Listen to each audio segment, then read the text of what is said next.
Hello, and welcome to Good News That Actually Is, where 3 to 5 sets you free to thrive. 3 to 5 minute encouragements to help your joy by empowering your soul.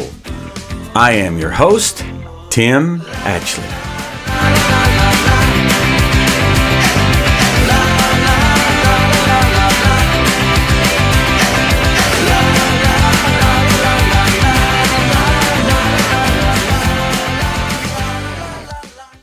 Can you imagine going to an 80-year-old man and demanding that he be conformed to the image of a young superstar football player with the idea that he might make the same moves and exhibit the same physical power? Can you imagine that? Or how about asking a young boy or girl who have never even picked up an instrument to be conformed to the image of a world-class renowned musician and possess the same skill, capability, and sensitivity musically?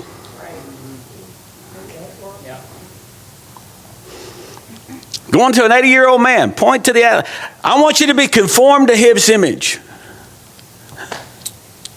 Think about that for a second. Now, the reason these two expectations seem unrealistic is based on how you understand the phrase, conformed to the image of. Conformed to the image of. We hear that phrase and we tend to imagine that the expectation is to be able to mimic every move down to the finest articulation of it. Right. That's what usually enters the human imagination. The idea that you can do just as somebody did. Are you following me? Yes. Yeah. To perfectly do the same actions, the same way and with the same finesse as the person you're asked to conform to. But is that the real point of the phrase? Is it the real point of the phrase? Now, when it comes to the idea of being conformed to the image of Christ, this can get even more complicated to consider depending on the way we're interpreting the phrase, being conformed to his image. Jesus was perfection. He never sinned. He didn't commit any mistakes along the way. He did not speak sinfully to anybody.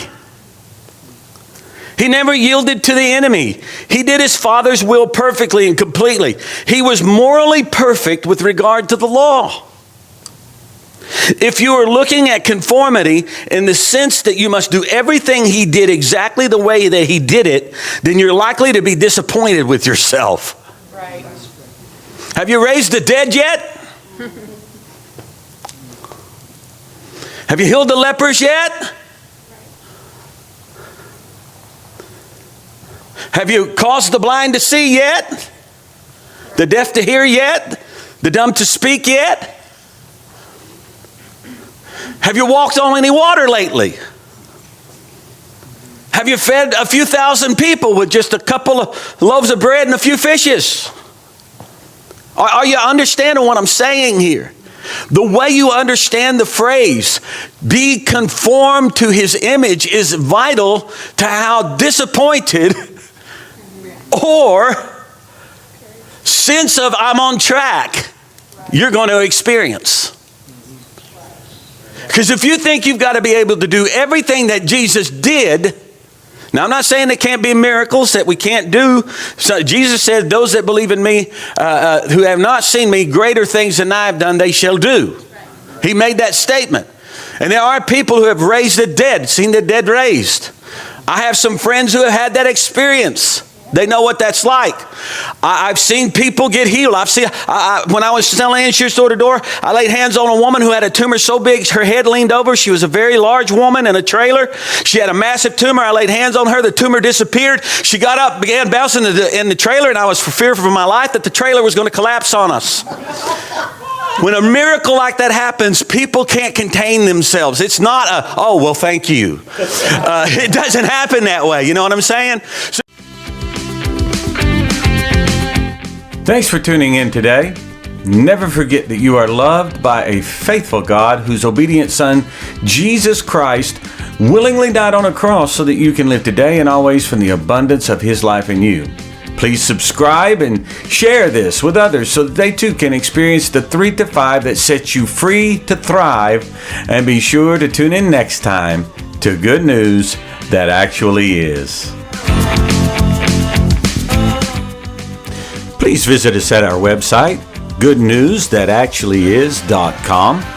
There you'll find transcripts of the program, video files, and other opportunities. We look forward to visiting with you there and ask you to subscribe. Have a great day.